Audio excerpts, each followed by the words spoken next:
Struggle करा है। अरे ये मतलब यहाँ पे मतलब ये कमेंट आएगा मैम जहाँ पे आपका स्ट्रगल खत्म हो नहीं वहाँ पे यार, लोगों के नहीं करियर बन यार। जाते हैं। मैंने 12वीं के बच्चों को गलतियां करते देखा है। सर मैक्सिमम जो टॉपर्स आप देखोगे ना उनके आप एल्गोरिथम सुनो यही algorithm. And what is a good time to do PYQ? घूम फिर के एक ही है फॉर्मूला। खिड़की ये 4 चीजें लग रही हैं ट्रिग्नोमेट्री को पहाड़ बना दिया है। जिसे अब लग रहा है कि यार मेरा 11th खराब हो गया। थी मेरी तो इम्प्रूवमेंट भी नहीं हो रही थी, सिलेबस अलग है, मैं क्या इम्प्रूव करूं। तो लोवी चैंपियंस, आज बड़ा एक अच्छा मूवमेंट है। आज ऐसे 2 लोग हमारे बीच बैठे हैं जो जाने जाते हैं एज एन एजुकेटर, जो अपने समय पे एडवांस्ड में टॉप रैंक ले चुके हैं। मतलब ऐसे लोग जो इस रैंक के बावजूद इस लाइन में आए क्योंकि उनको पढ़ाने का पैशन था। तो आज इन्हीं 2 लोगों से बात करेंगे। बहुत सारे मुद्दे हैं, जैसे कि बेस्ट बुक क्या होती है, जब 11वीं में आते हैं तो मैथ्स को कैसे हैंडल करना चाहिए, जब 11वीं खराब हो जाती है तो 12वीं को कैसे ठीक करना चाहिए, क्या यूट्यूब कुछ फ़ायदा करता भी है या नहीं करता है, पढ़ने में मैथ्स और बाकी सब्जेक्ट में क्या रिलेशन है, दोनों में क्या डिफरेंस है, वो सब बातें आज हम करने वाले हैं। तो एक बार पहले वेलकम करते हैं। Sir welcome, ma'am welcome, thank you sir. Thank you and welcome to Unacademy as well. Thank you sir. So ma'am is a new addition to our Unacademy. Family yes. So चलो straight away मुद्दे की बातें शुरू करते हैं, बच्चे भी wait कर रहे होंगे। बिल्कुल सर। राइट, तो सबसे पहले मुझे लगता है कि हमारे बीच आज 2 मैथ्स के one of the top like rankers educators बैठे हुए हैं। तो सबसे पहले मैथ्स एज अ सब्जेक्ट की बात करते हैं। आपको क्या लगता है कि when it comes to as a subject, basically maths की अगर बात करें, how is it different from chemistry और फिजिक्स?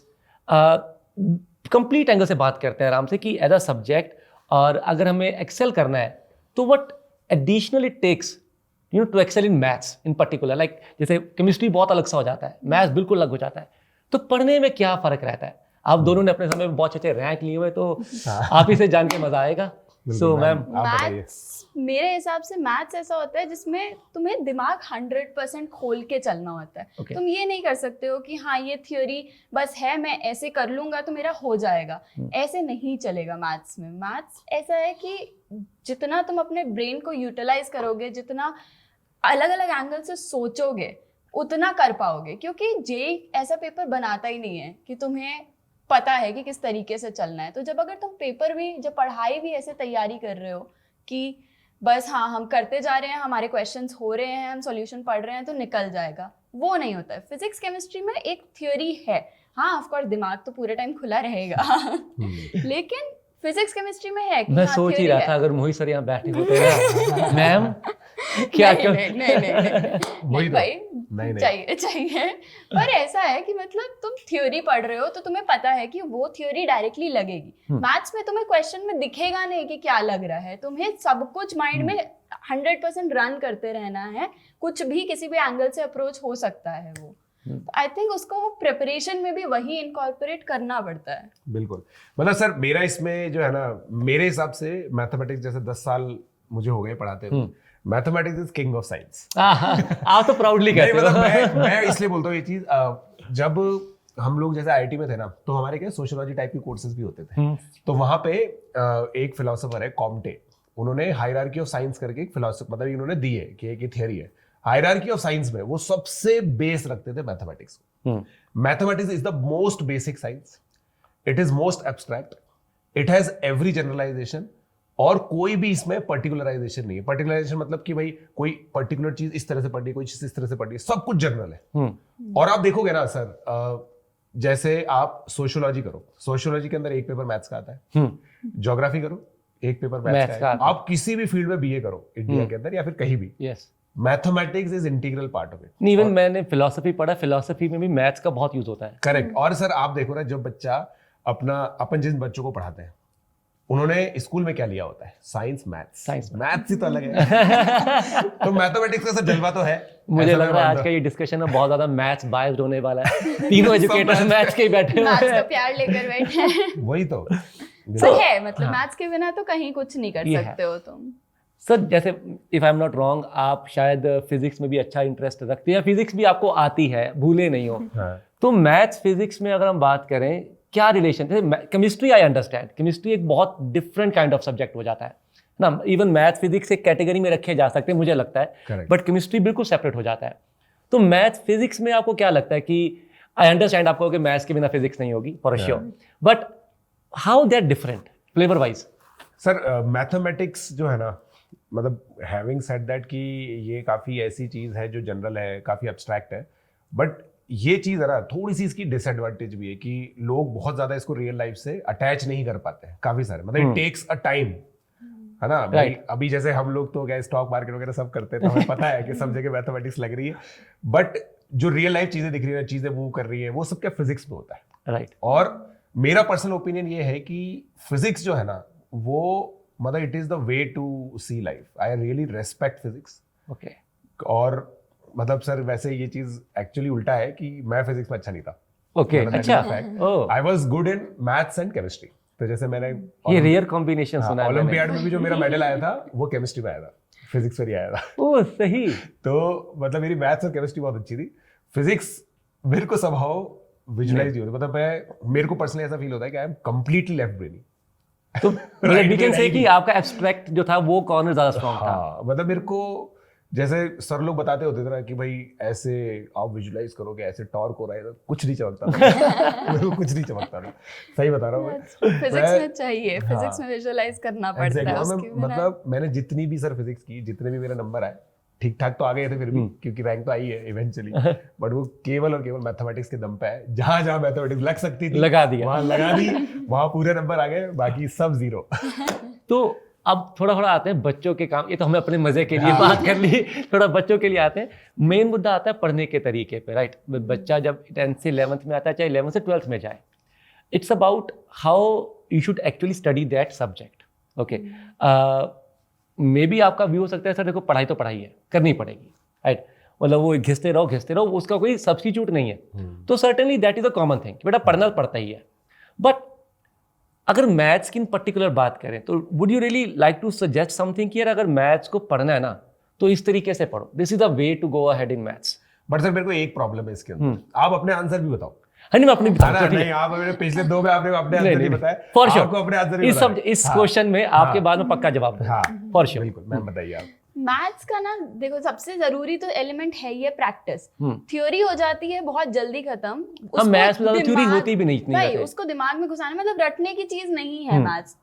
करने वाले करते हैं, 50 फॉर्मूले रट के बैठ जाते हैं, वो पेपर में सारा केओस हो जाता है। लेकिन प्रैक्टिस करो, मतलब जितना थ्योरी पढ़ ली वो घुसेगी माइंड में तब जब प्रैक्टिस कर रहे हो। और प्रैक्टिस भी इस तरह से भाई लेवल बाय लेवल करो, बिल्कुल, कि भाई पहले बेसिक क्वेश्चंस कर तो लो, फिर जाओ आगे। सीधे ना कूदो कि हमें ये करना है और फिर सोचो कि ये चैप्टर तो बहुत मुश्किल है, भाई वेक्टर हमसे होता ही नहीं है। हाँ सही चैप्टर उठाया मैडम ने। बिल्कुल बिल्कुल। And it is a function of time also. मतलब हम लोगों ने ऑब्जर्व किया है कि कुछ चैप्टर्स ऐसे होते हैं, लाइक ड्यूरिंग आवर टीचिंग और पढ़ते वक्त भी हम लोगों ने ये चीज ऑब्जर्व की, कुछ चैप्टर्स होते हैं व्हिच लिटरली टेक्स टाइम। जैसे लॉगरिथम, हम लोग स्टार्ट करते हैं लॉगरिथम से, बेसिक मैथमेटिक्स होता है। लॉगरिथम एक तो वर्ड खुद इतना डिफिकल्ट है, फिर उसमें दो और डिफिकल्ट वर्ड आते हैं, कैरेक्टरिस्टिक और बेंटीज। तो बच्चे का तो नाम से डर जाता है, और एकदम नया आ जाता है, एकदम से नया दिखता है उनको। और मेन सर ये चीज है, मैंने जैसे छोटे बच्चों को पढ़ाने का जो मेरा एक्सपीरियंस है ना, उसमें मैंने एक चीज देखी कि एक्सपोनेंट्स और इंडाइसेस ये बच्चों को नहीं चमकता है। ठीक है, सही कह रहा हूँ। मतलब बिल्कुल सॉरी टू इंटरप्ट, मैंने 12वीं के बच्चों को गलतियां करते देखा है। a power m bracket whole power n, भाई वो m इंटू n नहीं कर पाते, बिल्कुल गड़बड़ कर देते हैं उसमें। तो और इसी वजह से अब क्या होता है ना, और आप देखोगे सर कि आप 11th के एंड तक आ जाइए, काफी सारे बच्चों का लॉगरिथम सही हो जाता है, राइट। तो it is a matter of time. तो जैसे आपने क्वेश्चन पूछा कि मैथमेटिक्स में क्या चीज है, patience is a very important thing. और जब आप फर्स्ट लर्निंग कर रहे हो, मेरा ये चीज माननी है कि फर्स्ट लर्निंग के दौरान आपको सारे फॉर्मूला अच्छे से प्रूव करके देखने चाहिए, है ना, खुद भी करने चाहिए ऑब्वियसली। जैसे ट्रिग्नोमेट्रिक आइडेंटिटीज है, वो खुद से प्रूव करनी चाहिए, है ना। इतनी सारी बच्चों ने तो क्या है, ट्रिग्नोमेट्री को पहाड़ बना दिया है, राइट कि यार ये इसमें इतनी सारी आइडेंटिटीज है, दिस इज इनऑर्गेनिक केमिस्ट्री, जैसे कोऑर्डिनेट के लिए बोलते हैं inorganic chemistry of mathematics, so many फॉर्मूले, घूम फिर के एक ही है फॉर्मूला। तो मतलब आप सर सोचिए, मैंने आज अभी जो बच्चे देखे ना, जैसे t = 0 होता है 10, वो सब में सेम है। हाँ, t = 0, मगर इसमें भी बच्चे का ना, इसको भी बच्चों के हिसाब से 4 अलग-अलग फॉर्मूले, पैराबोला का अलग, सर्कल का अलग, वही ना प्रॉब्लम वही है, रटने की आदत है बच्चों को, मैथ्स नहीं रट सकते हो, तभी तो वो एक्सपोनेंट्स तक नहीं कर पा रहे। बचपन में करके आए हो, ये तो आना चाहिए, सबने किया होता बच्चों ने। क्यों नहीं याद, क्योंकि उस टाइम पे रट लिया था, पेपर में जाके उगल दिया, अब भूल गए। It's a abstract subject guys, it's नहीं रटो, समझो, बहुत प्यारी चीज है, बस समझ के करो। मगर सर आप बताइए सर, क्योंकि आपने जो मैंने देखा है ना बच्चों के, मतलब आप एक तरह से मसीहा हो उन बच्चों के जिनकी 11th बर्बाद होती है और फिर आप उनको एक साल ऐसा पढ़ाते हो कि बच्चे 99.9 तक पहुंच जाते हैं। तो आप सर बताइए, मतलब like what do you see, how do you approach the subject? ये देखो, अगर पर्टिकुलरली मैं अपनी बात करूँ ना, एक तो मेरा एडवांटेज मेरे को मिलता है कि मैं अपने टाइम पे ना बहुत एवरेज स्टूडेंट था, तो मुझे पता है वो बच्चे यार जो खत्म होते हैं ना वो कैसा फील कर रहे होते हैं। जैसे ऐसा 100 में से हमने भी स्ट्रगल करा है। नहीं, स्ट्रगल अलग बात होती है कि मतलब ये मतलब यहाँ पे बताइए कमेंट आएगा मैम जहाँ पे आपका स्ट्रगल खत्म हो नहीं यार, करियर बन जाते हैं। यार, यहाँ पे ये पक्का हम भी कमेंट आएगा, देखना। बैकलॉग लेकर बैठते थे, हमने भी ये किया यार है। लाने के बाद मैं बोल रही कि हमने भी मैं struggle थोड़ी किया। बोला मैं जेईई के नहीं, टाइम पे मेहनत कर करनी रही पड़ती थी। है। जैसे बताता हूँ 100 में से 99 बच्चों को ये लगता होता है 11वीं में आके कि यार मेरे को ना प्रॉब्लम है, मैं सब भूल जाता हूँ, मेरे को याद ही नहीं रहता। Okay. मुझे भी लगता था बचपन में।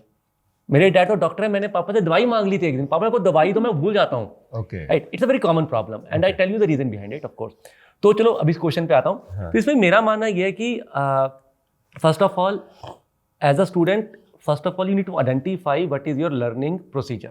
हर बच्चा ना एक अलग तरीके से सीखता है, राइट। तो आपको वो सिर्फ ऑब्जर्व करना होता है। एक बार आप कोई एक चीज़ उठाओ जो आपको लगता है आपने अच्छे से सीख ली है, जस्ट थिंक कि आपको किन चीज़ों ने हेल्प की कि जिसे आप सीखे हो, वो क्या प्रोसीजर था। वंस यू आइडेंटिफाई इट, मैं बताता हूँ स्टेप्स को कहीं भी लगाओ तुम सीख लोगे। बिल्कुल। तो पहले वो बच्चों को सीखना होता है कि मैं सीखता कैसे हूँ मैं यार, वो प्रोसीजर सीखो पहले तो।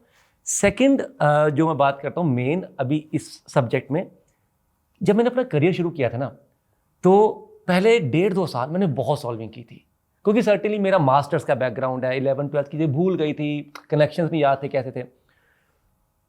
हर एक चैप्टर में मैं करीबन 200 से 250 सवाल सॉल्व करता था। अच्छा। और वो करने के बाद मेरे को रियलाइज होता था कि मुड़ खिड़ के ये 4 चीज़ें लग रही हैं। हाँ, और वो 4 चीज़ें लग रही है ना, ये रियलाइज करने के लिए आपको 200 सवाल सॉल्व करना पड़ता है। बिल्कुल सही जवाब, बिल्कुल करेक्ट सर। ठीक है? तो मतलब as a- generalize करने के लिए। हाँ, तो एज अ स्टूडेंट आपको मैथ अगर सीखना है ना, तो आपको 2 चीज़ें दिमाग में रखनी चाहिए। नंबर 1, जैसा मैडम ने बोला कि यार सब कुछ एक लेवल जो है ना वो एक बार में नहीं आता, वो टाइम लगता है। Okay, so do not think कि मैं एक बार सब कर लूँ, मेरे को सब आ गया। नहीं, आपको अपनी प्रेपरेशन को ब्रेक करना पड़ेगा। एक बार में करिए, फिर कुछ समय बाद इसका थोड़ा बेटर लेवल करिए, फिर कुछ समय बाद इसका थोड़ा और बेटर लेवल करिए। तभी तो +2 के एंड पे रिवीजन्स चलती हैं, क्योंकि आपको रिवीजन्स चाहिए होती है लेवल अटेन करने के लिए। एक तो ये बहुत जरूरी, सीधे हाई लेवल मत उठाइए, ऐसे नहीं होता। दूसरी बात, जब चैप्टर खत्म होता है ना, उसके 100-150 अच्छे सवाल लगाइए। अच्छे का मतलब जो आपके लिए डिसेंटली अच्छे हैं, and you will realise after solving कि मुड़ घिर के 4-5 चीजें लग रही हैं। बस वो जब रियलाइज हो जाता है ना, फिर कॉन्फिडेंस आ जाता है। और सर ये है ना, ये एक और इसमें मैं ऐड करूंगा कि ये रियलाइजेशन खुद का ही होता है। खुद का होता है। अगर किसी और से आप हाँ। ले रहे हो ना, ये नहीं होगा वो वही फिर आ जाएगा कि रट लेंगे हम ये 4 आप चीजें, अप्रिशिएट हो नहीं कर जाएंगे। पाओगे। Exactly. आप अप्रिशिएट ही नहीं कर पाओगे उस चीज को। Right. सो ये मेरे को लगता है मेरा जो है। ओके, सो अभी इन पर्टिकुलर बात करते हैं, थोड़ा सा क्लास वाइज बात करते हैं। तो जो बच्चे अभी 11 से 12 जा रहे हैं, मेरा मानना है अभी ये जो वीडियो जा रहा है ये मार्च में जा रहा है, तो बहुत सारे बच्चे इस समय 11 से 12 में मूव कर रहे हैं। और हम जानते हैं 100 में से 90 बच्चों को लगता है कि उनका 11th खराब है। 11th खराब है। और 80 के केस में वो ट्रू भी होता है, क्योंकि वो बहुत सारे बच्चे बल बिखरी जाते हैं 11th में बहुत ज़्यादा, एकदम से इतना लेवल डिफरेंस आ जाता है, चीज़ें हॉरिजॉन्टली वर्टिकली बढ़ जाती हैं बहुत ज़्यादा, और वो नहीं कर पाते। और जैसा कि मैंने कहा था, मैक्सिमम बच्चों को लगता है कि हमें भूलता है, राइट। और उसका रीज़न भी हो, चलो अभी उस पर अभी मैं थोड़ा उसको डेफर करता हूँ क्वेश्चन को, बना बहुत फैल जाएगी डिस्कशन। मेन मुद्दा है, अगर एक बच्चा है जिसे अब लग रहा है कि यार मेरा 11th खराब हो गया, मैं पढ़ना चाहता हूँ, मेरे में कैपेसिटी है, मैं चाहता हूँ, इच्छा है मेरी, तो अब मैं स्टार्टिंग फ्रॉम टुडे ऐसा क्या करूँ कि एटलीस्ट मैं 12th अच्छा कर पाऊँ, उसके बाद जेईई मेन अच्छा कर पाऊँ, फिर एडवांस अच्छा कर पाऊँ। और इज इट रियली पॉसिबल कि मैं 1 साल में एडवांस कर भी पाऊंगा? अच्छा, बिल्कुल पॉसिबल है। बहुत बहुत इजीली पॉसिबल है। मतलब वहीं पे मोटिवेशन लूज कर जाते हैं ना भाई। 1 साल में 11th का सिलेबस परफेक्टली करना इम्पॉसिबल है। यस, मैं वही कह रही थी, मैंने भी स्ट्रगल किया है। मैडम ने मेरा जैसे बोला ना बहुत पॉसिबल, मेरे को लगा मैडम का स्टेटस सेम ही था। बिल्कुल नहीं आसान होता है यार, सिलेबस हाँ। पूरा करना, खत्म करना नहीं हो पाता है 1 साल में। तुम कितनी नई चीजें, इतनी सारी नई चीजें एब्जॉर्ब नहीं कर पाएगा माइंड। तो जितना कर पा रहे हो धीरे धीरे, हर चैप्टर में थोड़ा थोड़ा बचते रहेगा। मे बी प्रैक्टिस कम रह गई है, कोई नहीं, चलते रहो, फेमिलियर रहो, क्योंकि वही प्रॉब्लम आती है। अगर फेमिलियर नहीं रह रहे हो, तुम हाँ। एक ही चैप्टर पे अटक गए Yes. कि ये चैप्टर तो मैं पूरा खत्म करके फिर अगले पे जाऊंगा, वहाँ वहां पे प्रॉब्लम हो जाएगी। क्योंकि फिर आगे सब कनेक्टेड तो होता है, कहीं ना कहीं वो सब आता है वापस, Yes. तो फेमिलियर रहो, वो दिखता रहेगा आपको। प्रैक्टिस हाँ। आती रहेगी। हाँ, इधर से क्वेश्चंस आते रहेंगे। हाँ, ऑफ कोर्स तुम्हें एक शेड्यूल बनाना पड़ेगा कि जो चल रहा है वो Yes. साथ में 12th के बैलेंस करना है। 12th में मेहनत ज्यादा एनीवे लगता है, अपने आप अंदर से आ जाती है, आ भी जब जाती है, pressure मैच्योरिटी आता भी है आती है ना, होती है मतलब समय में। बच्चा ट्रांजिशन कर चुका होता है ना, 10th बोर्ड वाले माइंडसेट से जेई वाले माइंडसेट में ट्रांजिशन कर चुका और होता साल है। में हो जाता है वो ट्रांजिशन हाँ, जो है। और अपने मतलब आप अंदर से आता है वो। और मेरे को जो चीज लगती है सर, जो मैं अपने बच्चों को भी बताता हूँ, वो ये है कि सबसे पहले आप क्वांटिफाई करो प्रॉब्लम कितनी यस, है ना। पहले ये समझना बहुत जरूरी है। हवा ना बनाओ कि हाँ होते हो नहीं रहा, मतलब हो नहीं रहा, बच्चों वो ना को करो। पूरी 11th बर्बाद है। मतलब भाई हाँ। 11th के अंदर मैथमेटिक्स में 11 चैप्टर है, क्या 11 के 11 पूरे बर्बाद है? कुछ 2 आते होंगे, 3 आते होंगे। चलो हाँ, मान लो 11 भी बर्बाद है, हाँ, तो तो पता पहले तो quantify कहाँ कर पे लो। स्टैंड हाँ। कर रहे हो। तो मैं सर बच्चों को ये बोलता हूँ कि आप 3 तरह से टैग करो। एक ऐसे टॉपिक जहां पे आपको थियोरी भी समझ में आई थी, आपने नोट्स बनाया और आपने प्रॉब्लम्स भी किए। एक वो हो गए जहां पे नोट्स तो बने हुए बट प्रैक्टिस नहीं कर पाए क्योंकि आप पीछे होने लग गए थे, और फिर इतना पीछे हो गए थे कि आपने कुछ टॉपिक्स पढ़े नहीं, वो सी कैटेगरी हो गई। ये 3 कैटेगरी बनाओ और फिर ऐसे टॉपिक्स पहले कर लो जहां जिनके ऊपर 12th की डिपेंडेंसी एग्जैक्टली। वो खत्म कर करके, मतलब ऐसी स्ट्रेटेजी आराम से बनाई जा सकती है। मगर सर वो जो आपने बोला ना, एक चीज यहाँ पे एक प्रीरिक्विजिट ये है कि बच्चे का माइंडसेट होना चाहिए कि अब उसको करना है। अगर अभी भी नहीं करना है तो फिर तो कुछ भी नहीं होगा। हाँ, मतलब भगवान के तथास्तु नहीं करेंगे। हाँ, एग्जैक्टली। तुम्हें मेहनत तो करनी पड़ेगी। हाँ। तो पहली बात तो मेरे को बड़ी सही लगी, जैसे रैंक 29 हर साल इज टेलिंग यू कि ये नॉर्मल है। 11th में मुश्किलें आती हैं, मैक्सिमम बच्चों की दिक्कतें आती हैं। मैम को खुद भी 11th में ऐसा नहीं कि सब आता था। Okay, there were few backlogs, कुछ चीज़ें थोड़ी आती हैं, कुछ ज़्यादा आती हैं। Now here at the end of 11th, first of all वो दिमाग से वो हटा दो कि यार कुछ नहीं आता। प्रशांत सर ने कहा ना, पहले थोड़ा कैटेगराइज कर लो। ऐसा कभी नहीं होता कि कुछ नहीं आता, राइट। शायद मॉड एक्स का ग्राफ तो आता होगा, है ना। एग्जैक्टली वही मैं कह रहा हूं यार। एग्जैक्टली, शायद क्वाड्रेटिक इक्वेशन का आपको ग्राफ की शक्ल तो पता होगा, ऐसा होता है ना। कॉमन रूट की शायद कंडीशन भूल गई हो, डबल रूट की कंडीशन याद होगी, कुछ तो याद होगा। तो थोड़ा क्वांटिफाई करो कि सच में कुछ नहीं आता या कुछ आता है और ज्यादा नहीं आता। And now you prioritise. बच्चे बहुत गलती करते हैं, बच्चे ना 12th के साथ 11th को पैरेलली उठाते हैं और सोचते हैं कि 12th खत्म करते करते मैं 11th भी खत्म कर दूंगा। ये नहीं हो पाता। 12th में इटसेल्फ 12th का काम एक तो जल्दी खत्म करना होता है क्योंकि रिवीजन चाहिए होती है, और इसके साथ साथ तुम 11th भी और पूरा उठा रहे हो, ये नहीं हो पाएगा। आम बच्चा नहीं कर पाता। तो यू नीड टू प्रायोरिटाइज। जैसे पीजी सर ने कहा कि वो टॉपिक उठाओ पहले जो 12th में लगने वाले हैं, जिनके बिना तुम 12th में ना अटकोगे बार बार, और तुम सारे का सारा क्रेडिट दोगे कि मुझे 11th नहीं आती इस करके 12th नहीं हो पा रही। ये बड़ा जरूरी है। एंड आपके पास यूट्यूब पे बहुत सेशन पड़े हैं जहां पे टीचर बताते हैं कि कौन से लिंकिंग टॉपिक्स हैं, तो उन टॉपिक्स को पकड़िए, प्रायोरिटी पे पहले उनको कवर कर लीजिए, बाकी चीजों को मार्क करके रखिए कि मुझे आती नहीं है। देन सी 12th में जहां पे टाइम लगेगा थोड़ा बहुत कवर कर लो, वरना बी एश्योर्ड 12th के बाद 11th की रिवीजन का टाइम मिलता है। You get time for that. Correct. So पूरी 12th खत्म होने के बाद भी मुझे आज तक याद है कि मेरे कितने चैप्टर्स पढ़े थे जो मैंने छुए नहीं थे 11th के। तो होता है, टाइम मिल जाता है। तुम प्रायोरिटी रखते हो, एडवांस के टॉपिक्स को तुम लास्ट के लिए रखते हो कि पहले मेंस के कर लेते हैं, फिर हम एडवांस वाली चीजें बाद में कर लेंगे। तो वही है, बस प्रायोरिटी बनानी होगी कि पहले क्या करना है, फिर क्या करना है, हो जाता है। अब अगर पढ़ने की बात आएगी तो सर पढ़ना क्या ही तो दिक्कत आती है ना सर। समझ ही नहीं आता कौन सी बुक करें, कौन से क्वेश्चन करें।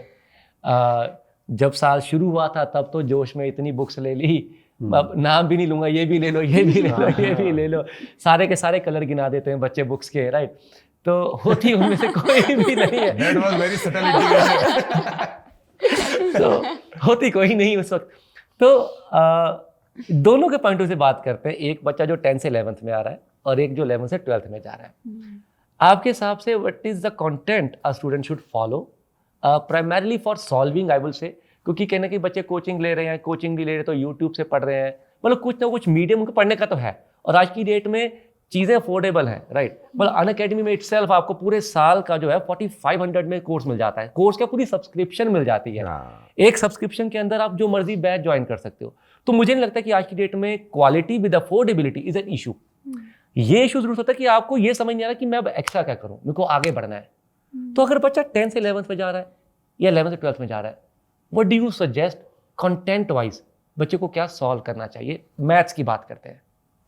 मतलब मेरा तो अपने टाइम से ही मानना रहा है कि जितनी बुक्स इकट्ठी करोगे ना वो बस धूल ही खाएंगी। कुछ नहीं पढ़ा बुक्स रखने में। मैंने पर्सनली बुक्स रेफर ही नहीं करे हैं कि हाँ ठीक है, ऑफ कोर्स जो भी कोचिंग तुम यूज़ कर रहे हो, जो भी मटेरियल, एक टीचर को फॉलो कर रहे हो, अगर कोई मेंटर है, कोई टीचर है, उन पे ट्रस्ट करो।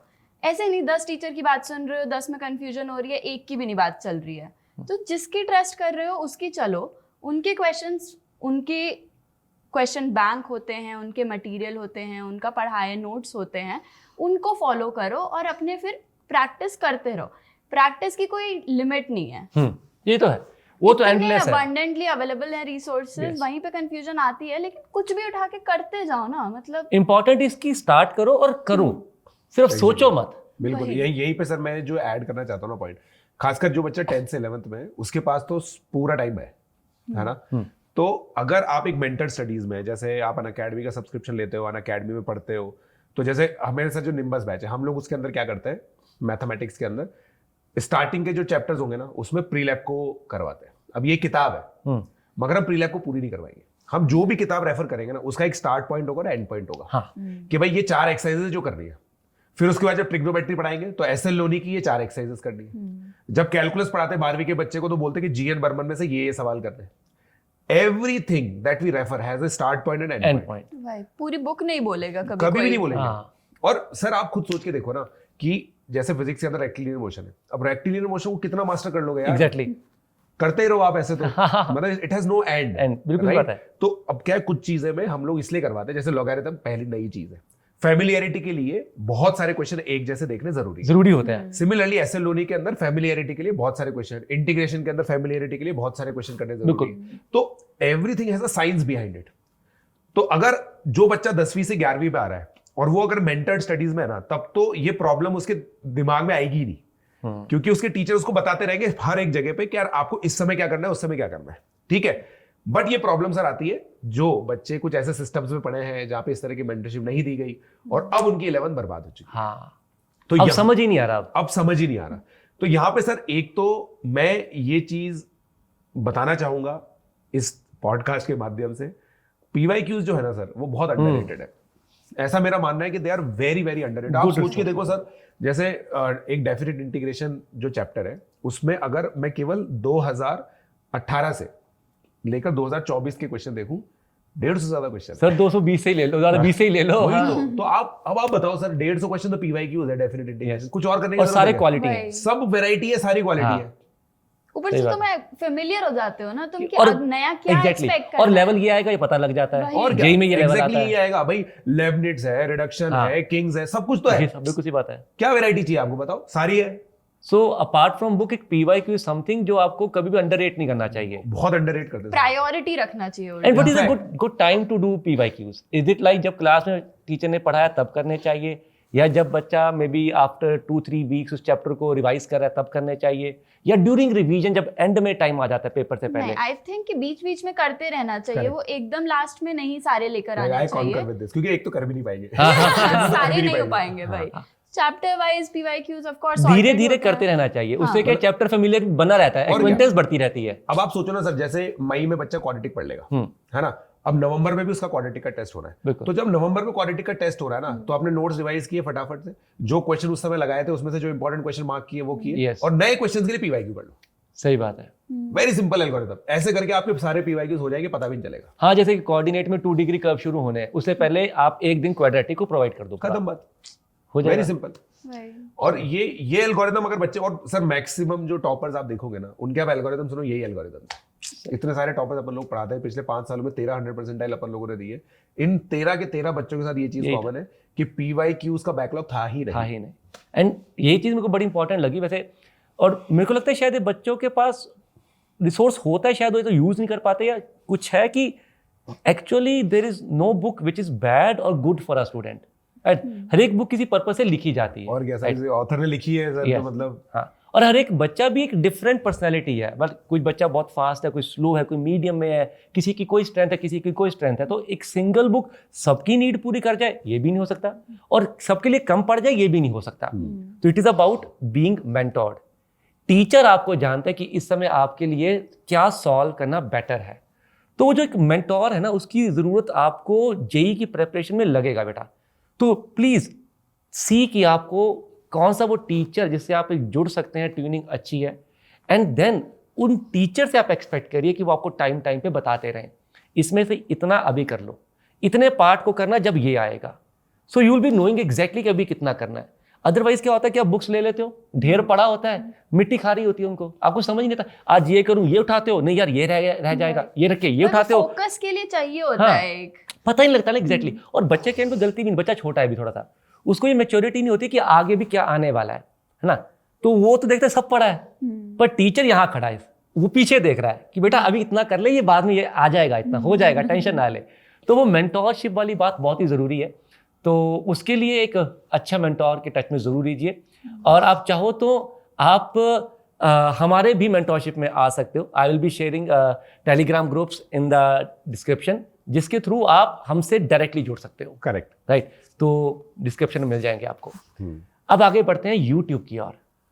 आज की डेट में यूट्यूब एज अ रिसोर्स आपको क्या लगता है, मतलब गुड रिसोर्स है? 10 on 10 है, 10 on 10, 10 on 10। मैं आपको बता रहा हूं मतलब clearly। आपको फ्री में इतने क्वालिफाइड एजुकेटर्स, इतने क्वालिफाइड मेंटर्स मिल रहे हैं जो अपनी सारी नॉलेज तुम तक पहुंचा रहे हैं, और तुम्हारे पास इतने ऑप्शंस हैं, तुम देख सकते हो किसके साथ तुम्हारी ट्यूनिंग बैठ रही है। Not every educator is going to be good for every student. Exactly, doesn't mean the educator is bad और द हाँ, स्टूडेंट इज, वो नीश है बच्चा, मतलब ये टीचर शायद एक अलग जरूरत पूरी कर रहा है, ये टीचर एक अलग जरूरत पूरी कर रहा है।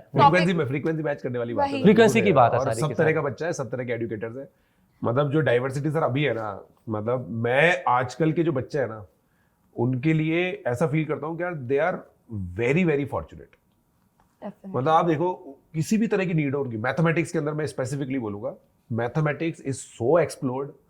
ओलंपियाड करना है, चैनल्स है, जेई करना है, चैनल्स है, आईएसआई करना है, चैनल्स है, सीएमआई करना है, चैनल्स है। कुछ भी करना हो बच्चों को मैथमेटिक्स के अंदर, जिस तरीके से करना हो, जिस स्टेज पे है बच्चा प्रिपरेशन के, किसी की 11th बर्बाद है, किसी की 11th बहुत अच्छी है, किसी को केवल जेई एडवांस करना है, किसी को केवल जेई मेन सब करना है, कंटेंट है और सब क्वालिटी कंटेंट है। यस। और मेरे को तो आजकल तो शायद थोड़ा अबंडेंस का इशू आ गया, मेरे को लग रहा है बच्चों को ज्यादा ऑप्शन आ गए हैं सामने, तो बच्चा मतलब क्या कौन सा अच्छा है, कौन, वही बहुत सारी बुक सामने पड़ी है, कौन सी बुक उठाओ। तो यू नीड टू सी, इतना एफर्ट एक बार मारना पड़ेगा आपको। तुम्हें खुद को अंडरस्टैंड करना बहुत जरूरी है कि क्या चल रहा है तुम्हारे लिए। हम मतलब कोई जानता होगा तुम्हें तो बता सकता है वो, पर तुम्हें खुद से बेटर कौन जान सकता है यार। और मेरा सर इसमें ये एक ओपिनियन, मैं बहुत स्ट्रांगली बिलीव करता हूँ इस चीज को। मतलब पिछले 6 साल से मैं जो अनअकैडमी पढ़ा रहा हूँ, अनअकैडमी के अंदर है ना कंप्लीट मैथमेटिक्स की टीम रही है हमेशा। मतलब आप ये देखिए कि जैसे एक टीम होती है ना क्रिकेट टीम, उसमें वीरेंद्र सहवाग भी चाहिए, सचिन भी चाहिए, द्रविड़ भी चाहिए, गांगुली भी चाहिए, लक्ष्मण भी सारे चाहिए होते हैं डिफरेंट पोजीशंस के लिए। तो हमारे पास सभी वैरायटी के एजुकेटर्स हैं। आप अगर देखोगे ना, मतलब सर आपने मैथ बोल दिया, आप बाकी 2 सब्जेक्ट भूल गए, आपको पता है ना बाकी टीचर खा जाएंगे आपको। मैं देखिए अगली बार उनके साथ बैठ जाएंगे। फिर वो कहेंगे मैथ्स को छोड़कर बाकी सब अच्छा है। नहीं, मैं देखिए सर बता सकता हूँ, जैसे मैंने आप लोगों के साथ काम किया है, मैम के साथ अभी काम करूंगा मैं, तो मैंने जो चीज ऑब्जर्व की है ना, वो ये चीज है कि किसी भी तरह की जो सब्जेक्ट नीड है ना, वो यहाँ पे पूरी होती है। जैसा मैं बताता हूँ, ओलंपियाड ले लो आप, हाँ, जेई मेन ले लो, जेई एडवांस ले लो, कुछ भी ले लो सर आप, सही बात है, इतने अमेजिंग एजुकेटर्स हैं। और इसी वजह से मतलब मैं अच्छा मेरे को तो ये आप इसलिए भी बोल रहे हो क्योंकि मैथ्स में ओलंपियाड एक बहुत सिग्निफिकेंट पार्ट बन जाता है। हाँ, जो बच्चे क्योंकि ये 9-10 से लग जाते हैं, और 8वीं 9वीं 10वीं के तो सारे बच्चे वही लगे हुए। एग्जैक्टली, हाँ। और एक और जो चीज है ना, आप ये चीज देखेंगे, मैं आपको एक फैक्ट बताता हूँ, सबसे डिफिकल्ट 100% लाना होता है मैथमेटिक्स में, और हमारी हर साल 10 से ज्यादा बच्चों की मैथ्स में 100% लानी है। और वो इसी वजह से, क्योंकि बच्चा हमारे यहाँ पे वो निश ढूंढता है, और इसी वजह से साल दर साल हमारी जो फैन फॉलोइंग है, बच्चे आते हैं, वो लगातार बढ़ती जा रही है। और उसमें आपका योगदान बहुत सारा सर, क्योंकि 8-9 से बच्चे को ओलंपियाड का एक्सपोजर देना, मेरे को लगता नहीं कि समय अक्रॉस इंडिया शायद, मतलब I shouldn't be like counting the teacher, but बहुत ही थोड़े टीचर इस समय इंडिया में है जो ओलंपियाड उस लेवल का एक्सपोजर दे पा रहे हैं 8-9 से। तो you are one of them. मिलना बहुत जरूरी है इन चीजों में। पीजे सर ओपी तो मतलब कमेंट से बनता ही है। अरे सर वो है, इसमें कोई दो राय ही नहीं है। तो मतलब you have done a great job there. बहुत कम लोगों को प्रोवाइड कर पाते हैं। मैं आपको बोल रहा हूँ, जो आपने बोला ना, मतलब वही जो चीज है, इट्स अ रेसिप्रोकल फीलिंग। मतलब जैसे पिछले 1 साल में मैं बैंगलोर रहा हूँ, और पिछले 1 साल से मैं एक्चुअली ब्रॉडली समझ पाया हूँ कि हम लोग किस तरह से पढ़ाते हैं मैथमेटिक्स। मतलब मैं अपने पिछले 6 साल के एक्सपीरियंस भी, केवल 1 साल के एक्सपीरियंस के बेसिस पे बोल रहा हूँ, जो हमारी टीम के बारे में, हमने जेईई मेन की लाइव सॉल्विंग करी है उसके बाद। मतलब अनअकैडमी की जो मैथमेटिक्स टीम है ना, it's too good. It is like next to nothing. Great. Physics chemistry भी बहुत अच्छे हैं। वो सर बता सकते हैं, बट मैं क्या है ना, मैथमेटिक्स को मैंने ऑब्जर्व किया है, टू गुड। हाँ, मैथ्स में थोड़ा ये हो जाता है कि थोड़ा सब्जेक्ट भी ऐसा है कि वो थोड़ा स्टार्टिंग से शुरू हो जाता है वहाँ पे, और वही बेस है आपकी साइंसेस का। Correct. अगर वहां पे वो एक नई आपको एज मिलता तो आपको दिक्कतें आ सकती हैं बाद में। एग्जैक्टली फिजिक्स टीचर भी सबसे पहली क्लास मैथ्स की लेता लेते है। हैं, basic mathematics. I was just waiting for this point. हाँ। बता एक्चुअली यार हर पॉडकास्ट में ये बात मैं बोल रहा होता I wanted somebody else to push this. और इवन केमिस्ट्री में भी पहले लॉग पढ़ाते हैं वो। पीएच निकालने के लिए लॉग पढ़ाना ही पड़ेगा। तो अब हम आते हैं आज के most important question and the last question of the day, जो हर बच्चा चाहता है, top rank. What it takes to get to that rank? AIR 29, AIR 42, what it takes to get that आप rank? बताओ मेरे को सबसे पहले। I would say consistency. मैंने जो नोटिस किया है अपने इतने लोगों से बात करके, इतने टॉप रैंकर से बात करके, वो ये किया है कि मोटिवेशन लूज नहीं करते हैं, गिव अप नहीं कर देते चलते चलते। वही वहाँ डिफरेंस आ जाता है कि चल रहे हो, बस चलते जाओ, करते जाओ, मत सोचो रिजल्ट आ रहा है नहीं आ रहा, करते जाओ। फोकस होना चाहिए अपनी बेस्ट परफॉर्मेंस पे, ना कि रैंक पे। सही। मैंने कभी नहीं सोचा मुझे क्या रैंक चाहिए, मुझे क्या डिपार्टमेंट चाहिए होगा, वो वाली चीजें बाद की है। हाँ tension। एग्जैक्टली, बच्चे ये बहुत सोचने लग जाते हाँ, हैं। वो बाद की टेंशन है। अभी है मुझे अपना 100% करना है, अपना ये जो मैं best सीख देना रही है। हूँ इसका मजा ले लूं पहले, हाँ। कि मैंने आज ये सीखा, आज लिव ये इन द सीखा। Present, live in the present. बिना टेंशन लिए, बिना स्ट्रेस के बस करते जाओ। वो जो तुम 2 साल करते जाओगे ना, अगर वहां से तुम्हारी रैंक आती है। तो मेरा तो definitely conquer consistency is the main मतलब की। मैं सर वही बोला, जब मैं 11 12 में पढ़ता था ना, तो मतलब मेरी जो पहला टेस्ट था उसमें 298 रैंक आई थी कोचिंग में। केवल कोचिंग में मेरी 298 रैंक थी। और बहुत सारे मैम बच्चे थे जो मतलब एसएलओनी वगैरह करके आए, मतलब जो थोड़े से बहुत आगे थे, वो लोग स्टार्टिंग में करते थे, उनको मैंने कभी देखा ही नहीं। मैं बस ये देखता था मेरी पहले टेस्ट में 298 रैंक आई, अगले टेस्ट में 200 आई, उसके अगले टेस्ट में 55। Improvement is important. I always focused on my own. सही। मेरी परफॉर्मेंस क्या है, मेरा फोकस सिंपल ये रहता था कि मेरा जो प्रेजेंट है वो पास्ट से बेटर होना चाहिए, और जो फ्यूचर प्रोजेक्शन है वो प्रेजेंट से बेटर दिखना चाहिए। सही। मैं सिंपल ये चीज सोचता होता था। और लोग क्या है ना सर, जेई को गेम समझ लेते हैं। गेम और स्पोर्ट में क्या फर्क होता है? गेम में आपका जो अपोनेंट है ना, वो आपकी जीतने की कैपेबिलिटी को रोक सकता है। जैसे क्रिकेट इज अ गेम, मगर 100 metre race is a sport, क्योंकि वहां पे क्या आपका अपोनेंट, आप इंडिपेंडेंट अपना दौड़ रहे हो। वो हो गया, स्विमिंग हो गया। उसी तरह से जेई में बस आपको अपनी एक रैंक चाहिए। भाई सही। अब जैसे मैं और धैर्या मैम साथ में पढ़ रहे हैं, मान लो अब धैर्या मैम लगातार फर्स्ट रैंक ला रही है, आई डोंट माइंड। आप समझ रहे हो? मतलब मैं एग्जांपल ले रहा हाँ, हूँ, मैं अपना पढ़ रहा हूँ, मैं अपना पढ़ रहा हूँ। मेरे को अपना पढ़ना है भाई। अरे मतलब आप तो कह रहे हो आपकी तो इम्प्रूवमेंट हो रही थी, हाँ। मेरी तो इम्प्रूवमेंट भी नहीं हो रही थी। सिलेबस अलग है, मैं क्या इम्प्रूव करूं? मैं एक टाइम पे एक चैप्टर कर रही थी, दूसरे चैप्टर कर रही थी, मेरा एक टाइम पे बेटर चल रहा था, एक टाइम पे वर्स चल रहा है।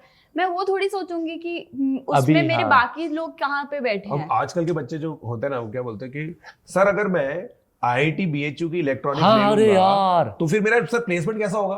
मैंने कहा भाई तू 11th क्लास में, 11 तो पहले अच्छे से करे वो यार। 11th क्लास में हाँ, ये है, ये प्रॉब्लम होती है। है ना? अभी 12वीं क्लास में पहले इलेक्ट्रिसिटी पढ़ना फिजिक्स के अंदर। सही कह रहे, सही कह रहे, सही कह रहे मतलब हो। आज ही बच्चे ये पहुंच गए कि सर क्या होगा, कैसे होगा सर, यार, बताओ। पर आपने एक बार बहुत सही की कि ये स्पोर्ट है, गेम नहीं है। हाँ, फॉर एग्जाम्पल वही जो क्रिकेट का एग्जाम्पल दिया, आप बैटिंग कर रहे हो, आपने तैयारी की है, पर अब बॉलर का भी रोल है। बोलो ना, रोल है ना, वो वही तो आपको कह रहा हूं। यॉर्कर मार सकता है, कुछ भी कर सकता है, राइट? हाँ। बट रनिंग एक रेस में आप भाग रहे हो, अगला अपना भाग रहा है, हाँ। वो तुम्हें नहीं रोक रहा। हाँ। भाई।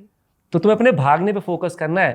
तुम अगर ज्यादा तेज भागोगे तुम आगे निकलोगे ही निकलोगे, और क्या? उसमें कोई रोकेगा नहीं तुम्हें। बिल्कुल, पर अगर तुम खड़े हो जाओगे, सोचने लग जाओगे, फिर पीछे रह जाओगे। फिर पीछे रह जाओगे। सो कि भाई कीप ये एंजॉयिंग कैसे दैट हो रहा है? इंप्रूवमेंट। हाँ। अपना अपने पे फोकस करते हो, आगे बढ़ते और रहो हर दिन धीरे-धीरे। एंजॉय करो सर, हर दिन एंजॉय करना बहुत जरूरी होता है। जेई की प्रिपरेशन फिर इज 2 साल में लास्ट करने के लिए ही जरूरी है एंजॉय करना। एंजॉय करे बिना वन ऑफ करोगे द तो रुक मोस्ट जाओगे एंजॉयबल। कभी आप ना जितने भी कभी। टॉपर से पूछोगे ना, दे यही हैव कहेंगे। Thoroughly enjoyed their JEE. हाँ, ये एग्जैक्टली। लाइक ये जो चीज होती है ना, वो बहुत अमेजिंग फीलिंग है। Yes. मतलब इससे बड़ा जो एड्रेनलिन रश है ना, कुछ भी नहीं होता कुछ नहीं था। उस होता। समय जब हम पढ़ते होते थे ना, सही। मतलब हर दिन इतना मजा आता होता था।